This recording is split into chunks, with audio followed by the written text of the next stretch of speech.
Hello ninth class. Morning बच्चों, मैं Mrs John आप सभी नाइन्थ क्लास के बच्चों का सोशल साइंस की क्लास में स्वागत करती हूँ। आज बच्चों हम लोग ज्योग्राफी का सेकंड जो लेसन है उसके बारे में थोड़ा सा अध्ययन करेंगे। और जो सेकंड लेसन है आपका वो है आप भारत का भौतिक स्वरूप। तो ये लेसन भी लेंदी है, तो हम लोग इसको कई भागों में पढ़ेंगे। तो आज हम लोग इसका पहला भाग पढ़ेंगे, भारत का भौतिक स्वरूप। ये ज्योग्राफी का दूसरा लेसन है और इसका हम लोग पहला भाग आज पढ़ेंगे। तो बच्चों, आपको पता ही है कि आपने मैप देखा है, छोटी क्लासेस में भी पढ़ा है भारत के बारे में कि जो भारत का भौतिक स्वरूप है, भौतिक स्वरूप मतलब जो इसकी जो रचना है ना, इसकी जो प्राकृतिक बनावट है ना, वो एक जैसी नहीं है।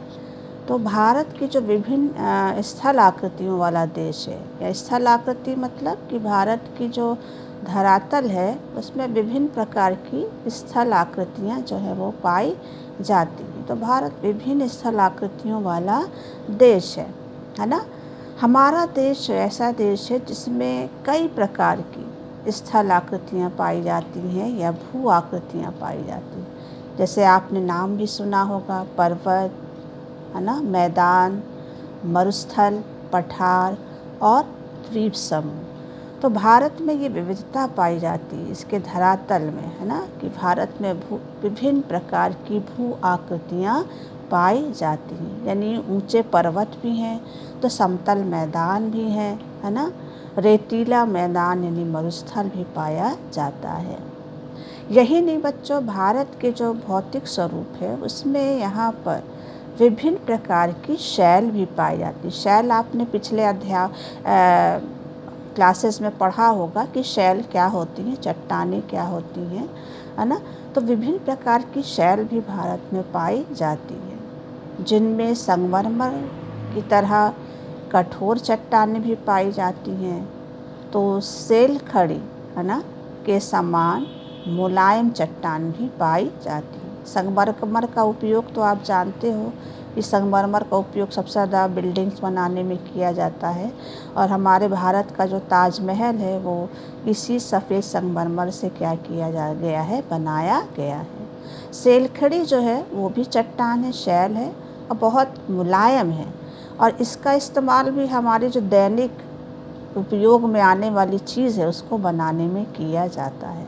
यानी जो टैल्कम पाउडर हम लोग इस्तेमाल करते हैं वो सेलखड़ी चट्टान से ही या शैल से क्या की जाती है, बनाई जाती है। ठीक है। यही नहीं बच्चों, हमारे भारत का जो भौतिक स्वरूप है उसमें मृदा अगर हम लें, मृदा यानी मिट्टी, तो मिट्टी भी एक स्थान से दूसरे स्थान पर जाने में क्या होती है, अलग हो जाती है, उसका रंग बदल जाता है। तो रंगों में भिन्नता पाई जाती है एक स्थान से दूसरे स्थान पर जाने पर। क्यों ऐसा है कि मिट्टी के रंग में अंतर आ जाता है एक स्थान से दूसरे स्थान जाने पर?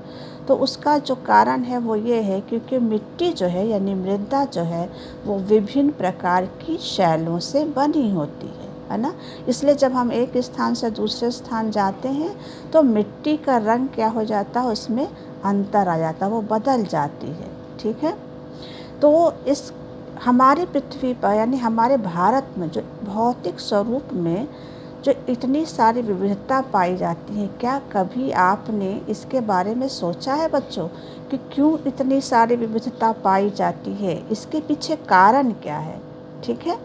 तो हम लोग इसमें आगे यही पढ़ेंगे क्यों इतनी सारी विविधता पाई जाती है, उसका कारण क्या है। तो भारत एक विशाल भूभाग वाला देश है, ऐसा आप ये सभी जानते हैं, आप भी जानते हो कि हमारा भारत जो है, आपने पिछले अध्याय लेसन 1 में पढ़ा है कि भारत एक विशाल आकार वाला देश है। ठीक है ना। तो विशाल आकार, विशाल भूभाग वाला देश है, और इसका निर्माण जो है विभिन्न भूगर्भीय कालों के दौरान हुआ है। भूगर्भीय कालों मतलब कि जो भारत की जो रचना है उसका एक ही पीरियड में निर्माण नहीं हुआ है। तो भारत के जो रचना है धरातल का, उसका अलग अलग पीरियड में निर्माण हुआ है। तो अलग अलग समयों में निर्माण हुआ, जैसे हिमालय का अलग समय में निर्माण हुआ है ना, फिर उसके बाद पठार अलग समय में बने, ठीक है। तो अलग अलग समयों में इनका निर्माण हुआ है, तो इनको हम भूगर्भीय कालों के नाम से जानते हैं। तो इन भूगर्भीय कालों के दौरान ही यानी जो भारत का उच्चावच है वो इससे क्या हुआ, प्रभावित। उच्चावच का मतलब है कि भारत में जो ऊंचे नीचे भाग पाए जाते हैं उसको हम क्या बोलते हैं, उच्चावच। तो भारत का जो उच्चावच है वो इसी भूगर्भीय कालों के दौरान क्या हुआ है, उसका निर्माण हुआ है। और यानी जो भारत के ऊंचे नीचे भूभाग हैं उनका निर्माण इन्हीं भूगर्भीय कालों के दौरान हुआ है। इसके अलावा भारत में और भी कई ऐसी प्रक्रियाएं पाई जाती हैं। इन भूगर्भिक कालों के अलावा, भूगर्भिक जो क्रियाएं हैं उनके अलावा कुछ अन्य प्रक्रियाएं भी हैं जो आज के उच्चावच के निर्माण में और उसके संशोधन यानी उसमें परिवर्तन, उसमें बदलाव के लिए जिम्मेदार मानी जाती हैं। तो ये अन्य प्रक्रियाएं क्या हैं? ये अन्य प्रक्रियाएं हैं अपक्षय, अपर्दन और निक्षेपण। अपक्षय, अपर्दन और निक्षेपण ये अन्य प्रक्रियाएं हैं जिन्होंने भारत में विभिन्न प्रकार के उच्चावचों का, यानी हिमालय है ना, मैदानी भाग, पठार, मरुस्थल, इन सब महाद्वीप द्वीप, जो छोटे छोटे द्वीप भारत में पाए जाते हैं, इन सब के निर्माण के पीछे भूगर्भीय कालों के साथ साथ इन अपक्षय, अपर्दन और निक्षेपण की प्रक्रियाओं का भी क्या है, महत्वपूर्ण योगदान माना जाता है। तो भारत में जो आज विभिन्न प्रकार के उच्चावच पाए जाते हैं, विभिन्न प्रकार के जो भौतिक स्वरूप पाए जाते हैं, इनके निर्माण के पीछे भूगर्भिक जो हमारी गतियाँ हैं है ना, और जो अपक्षय है, अपर्दन है और निक्षेपण, ये क्रियाएं ही मेन क्या है, जिम्मेदार है भारत में पाए जाने वाले विभिन्न प्रकार के जो उच्चावच हैं। ठीक है, तो समझ में आ गया कि भारत में क्यों आज विभिन्न प्रकार के उच्चावच पाए जाते हैं, पर्वत, पठार, मैदान। तो इनके निर्माण के पीछे जो हमारी भूगर्भीय शक्तियाँ हैं, क्रियाएं हैं, वो हैं। और साथ ही साथ अपक्षय और अपर्दन और निक्षेपण, ये क्रियाएं भी भारत की जो वर्तमान के उच्चावच हैं उनके निर्माण और उनके संशोधन के लिए क्या है, उत्तरदायी मानी जाती हैं। यानी इन्हीं के फलस्वरूप भारत में पर्वत, पठार, मैदान और विभिन्न प्रकार के द्वीप समूह जो है वो पाए जाते हैं। चलते हैं बच्चों आगे। अब आता है जो भूगर्भीय प्रक्रियाएं हैं, है ना, उनका अध्ययन करने वाले जो वैज्ञानिक होते हैं उनको हम बोलते हैं भूगर्भ शास्त्री।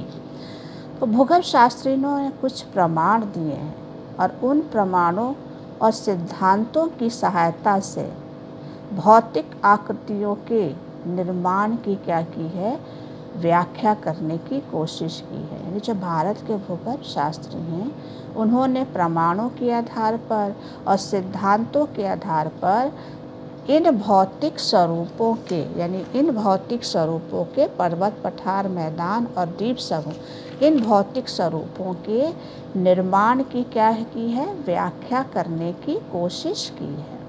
ठीक है, इनके द्वारा जो सिद्धांत प्रतिपादित किए गए हैं उन सिद्धांतों में सबसे सर्वमान्य सिद्धांत है प्लेट विवर्तनिक सिद्धांत।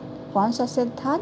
प्लेट विवर्तनिक सिद्धांत। इस सिद्धांत के अनुसार पृथ्वी का जो ऊपरी भाग है, जिसको हम परपटी बोलते हैं, क्या बोलते हैं, परपटी, या इसे पपड़ी भी बोलते हैं। तो पृथ्वी का जो ऊपरी भाग है, मान लीजिए ये हमारी पृथ्वी है और ये पृथ्वी का ऊपरी भाग है जिस पर हम लोग रहते हैं।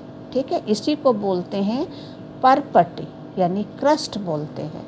तो जो प्लेट विवर्तनिक सिद्धांत है, इसके अनुसार जो हमारी पृथ्वी की जो ऊपरी परत है, यानी जिसको हम क्या बोलते हैं बच्चों, परपटी बोलते हैं, ये परपटी 7 बड़ी प्लेटों में और कुछ छोटी प्लेटों में क्या है, बटी हुई है।